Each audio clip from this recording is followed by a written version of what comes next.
Le pas bouger ou le tu restes, je pense que c'est une priorité à apprendre à votre chien le plus rapidement possible. Donc si vous avez manqué cette étape ou si vous voulez faire progresser votre chien, dans cette vidéo je vais vous montrer comment je fais. C'est pas forcément la méthode la plus efficace ou la meilleure, mais c'est ma méthode. Elle a le mérite de fonctionner et je pense vraiment qu'elle peut vous aider. Et pour moi, la commande tu restes ou la commande pas bouger, c'est l'un des fondements de l'éducation de Mia. Simplement parce que c'est le moyen pour moi d'avoir confiance en elle, d'avoir une tranquillité d'esprit, parce que je sais que peu importe ce qui se passe autour de moi, je sais que je pourrais la garder en sécurité. C'est un peu comme le rappel au pied. Et bien ici, quoi qu'il arrive, je sais que Mia, s'il y a un imprévu, je pourrais la garder en sécurité. Je vais vous donner un exemple. On se balade comme ça. Tu viens, Mia ? Et là, j'entends un bruit ou je vois quelque chose de loin. Simplement, je peux demander à Mia de rester. Je peux aller voir au loin.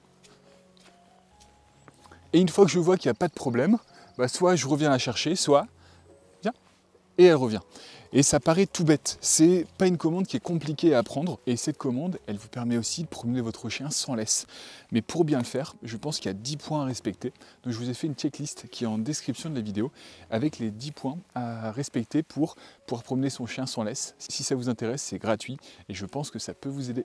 C'est une commande qui est fondamentale pour la gestion des imprévus, je pense. Et ça apporte une polyvalence. Une polyvalence, si vous êtes en ville, en campagne, vous savez comment réagir, vous savez que votre chien, il restera en sécurité. Alors ce que je vous propose, c'est une forme de petit tuto assez basique pour voir comment est-ce que j'ai appris cette commande à Mia, comment est-ce que vous pouvez l'apprendre aujourd'hui ou faire progresser votre chien. Donc je pense que la priorité avant tout, c'est de garder votre chien en sécurité. Mia, milieu. Et donc pour avoir un chien qui est en sécurité, ce que je vous conseille, c'est soit de le laisser avec sa longe, ou soit au moins de laisser sa laisse qui traîne, comme ça s'il y a un souci. De toute façon, vous n'allez pas vous éloigner trop au début, vous allez pouvoir remettre le pied dessus et éviter que s'il y a un stimuli au loin, il parte en courant et que ça crée un accident pour lui ou pour son environnement. Donc une fois qu'on a vu la sécurité, comment est-ce qu'on va apprendre cette commande? En fait, votre objectif final, ça va être de demander à votre chien, Mia, tu restes, et de pouvoir vous éloigner loin. Et si on commence tout de suite par s'éloigner trop loin, on met une difficulté qui est beaucoup trop importante. Donc ce que vous pouvez faire déjà, c'est vous dire je vais commencer dans le jardin, avec aucun stimuli autour de moi ou à la maison. Et on va commencer à apprendre la commande à notre chien. Et petit à petit, on va sortir. Donc on va se mettre en extérieur, on va s'éloigner de plus en plus et on va augmenter la durée également de l'exercice. Mais au départ, ce que vous allez faire, c'est simplement laisser votre chien dans la position où il est. Donc la Mia, elle est assise, c'est très bien. Vous allez lui demander, tu restes, vous reculez, bravo. Et vous voyez, je dis bravo uniquement au moment où je reviens. Et j'utilise également un geste, donc je vous le refais, tu restes.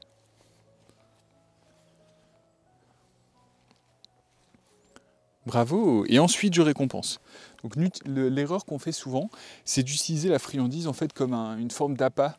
On va montrer la friandise, vous voyez.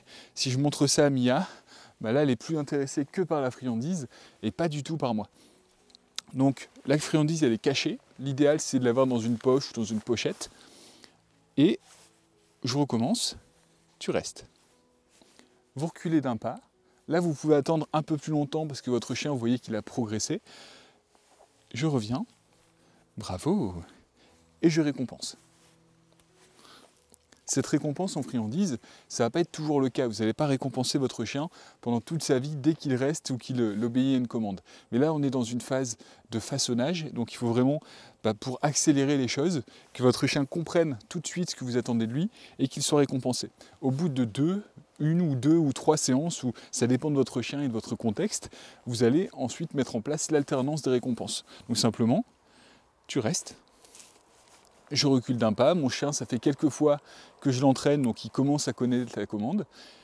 Je peux m'éloigner un peu plus, je peux laisser de la durée plus importante, ou je peux me mettre comme ici dans un lieu où on est en forêt, donc il y a des bruits, il y a des voitures qui passent, et du coup ça augmente un peu la difficulté. Ce que je peux faire ensuite, c'est me dire, maintenant mon chien commence à être bon, je vais lui faire des petites feintes, donc je vais tourner autour de lui.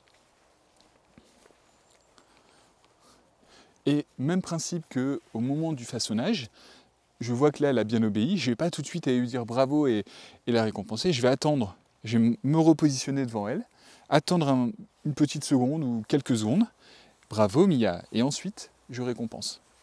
Je pense que le déroulé qu'on fait dans les récompenses, c'est important. C'est-à-dire que si vous récompensez trop vite, vous dites bravo trop vite, ça peut envoyer des mauvaises informations à votre chien. Et pour que votre commande elle fonctionne au mieux, il y a quelques règles à respecter. Mia, coucher. Donc là, je vais la mettre couchée et je vais m'éloigner un peu plus. Tu restes. Et en fait, le secret, c'est, vous voyez, j'utilise toujours un mot pour une commande. Donc là, c'est la commande reste. Vous pouvez utiliser le pas bouger ou le mot que vous voulez. Mais l'idée, c'est que vous utilisez toujours la même chose pour éviter en fait d'envoyer trop d'informations à votre chien. Ensuite, c'est vraiment éviter de diluer ça dans des phrases. C'est-à-dire que je ne vais pas dire à Mia, Mia, s'il te plaît, tu restes là, moi je vais sur le côté. Non, je dis une phrase pour vraiment simplifier notre communication. Ensuite, vous voyez, je peux m'éloigner là beaucoup plus, c'est plus un problème. Et vous voyez que je n'ai pas répété 15 fois la commande. La commande a été dite une fois. Et pourquoi je fais ça, en fait, c'est pour habituer Mia à ne pas avoir à répéter plusieurs fois, sinon ça peut également causer des accidents. La problématique que vous allez avoir au début, c'est que forcément, votre chien il va se mettre en échec. C'est-à-dire qu'il y a des moments où il va craquer. Peut-être que les premières fois en extérieur, il va se mettre en échec. Donc là, je vais le faire à Mia. Mia, tu viens? Bravo. Et là, disons qu'elle a fait un échec. C'est-à-dire qu'elle est revenue sans avoir à le faire. Et bien, ce que je vais faire, je ne vais rien lui dire. Je vais la repositionner ici.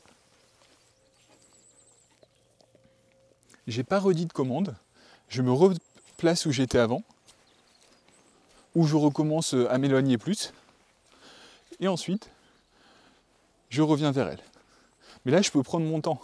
L'erreur que je faisais avant, et c'est un de vos commentaires qui m'a dit que c'était une erreur, et c'était vrai, c'est que je m'éloignais au loin, donc je vais le refaire, je m'éloignais au loin comme ça, et une fois que j'étais très loin, pour augmenter la distance, j'essayais d'aller de plus en plus loin, je demandais à Mia tout de suite de revenir. En fait, c'est un peu comme si je tendais un élastique et qu'en étant loin, je le faisais casser pour qu'elle revienne. Alors qu'en fait, l'avantage de s'éloigner et de revenir tranquillement, c'est qu'on dédouble ou on triple ou on quadruple le temps d'attente de notre chien. Et pourtant, c'est plus simple pour lui parce que quand je reviens comme ça, c'est comme si l'élastique était de moins en moins tendu. Donc c'est de plus en plus simple pour Mia de tenir. Et là, je peux prendre mon temps, revenir, peut-être faire un petit tour à côté d'elle. Je me replace devant, bravo, et je récompense. Une fois que votre phase de façonnage elle sera terminée, les récompenses, là je l'ai récompensée, mais j'aurais pu ne pas la récompenser par une friandise et simplement la féliciter, dire bravo Mia, on va promener. Et là elle a la liberté.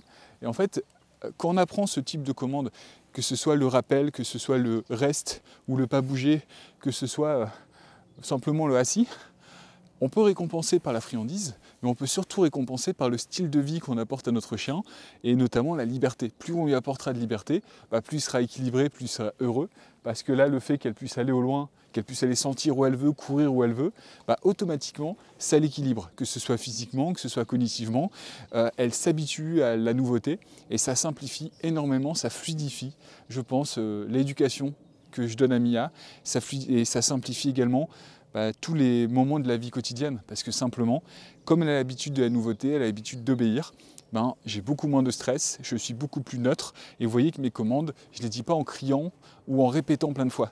Par exemple, Mia, viens. Donc là, j'utilise uniquement le assis. J'utilise maintenant ma commande reste, mais je n'ai pas besoin de dire tu restes, tu restes, tu restes. Simplement, une fois, tu restes. Et vous voyez que mon ton il est très neutre, et ensuite je peux m'éloigner au loin sans problème. Et ça ne veut pas dire que Mia ne se met jamais en échec. Ça veut simplement dire que quand elle se met en échec, je sais comment réagir. Donc vous savez comment réagir. Si elle se met en échec, Mia, tu viens? Oui, viens au pied. Elle se met en échec, et simplement, je la replace ici. Elle va comprendre qu'elle a raté la commande. Je m'éloigne à nouveau sans redonner la commande. Ensuite, je reviens. Bravo, allez, on y va. Ouais. Et là, elle a sa récompense, elle est libre. Si vous voulez aller plus loin, je présente également cette commande, Omia. Je présente également cette commande dans la vidéo précédente où je vous montre comment le reste peut vous être utile pour travailler l'autocontrôle de votre chien. Donc si ça vous intéresse, je vais vous le mettre en haut à gauche, en haut à droite de la vidéo. Moi, je vous remercie beaucoup d'avoir regardé cette vidéo et je vous dis à très vite pour la prochaine. Je vous remercie également pour votre soutien. Ça fait vraiment plaisir. Vous êtes de plus en plus à vous abonner à la chaîne et c'est comme ça que ça me motive de continuer. Donc nous, on va continuer notre promenade et je vous dis à très vite pour la prochaine vidéo. Au revoir. Tu vas, Mia? On y va.